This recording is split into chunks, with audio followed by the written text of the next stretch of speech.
Hello guys, good evening po. Sa hindi pa po nakakaalam kung paano po magtanggal ng watermark sa TikTok, ganito lang po gawin nyo. Una, pindot nyo po yung Google. Tapos, ayan po, may TikTok downloader without watermark download TikTok po nakalagay. So, pipindutin nyo po yan.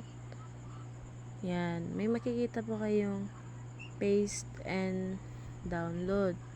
Tapos ibabak nyo po, pupunta po kayo sa TikTok. Yan. Tapos maghahanap po kayo ng video like nito po. Yan. Like nito po. Tapos i-copy link nyo lang po siya, ganyan. Link copied, back po.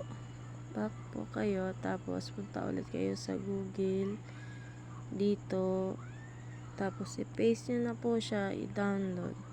Yan, aantayin nyo lang po siya at may lalabas na without watermark. Pipindutin nyo po siya ng ganito, tapos download po. Yan, ganyan na po siya, tapos open na po. Ayan, pagkatapos nyo po siyang i-open, download nyo po siya ng ganito. Ayan. So,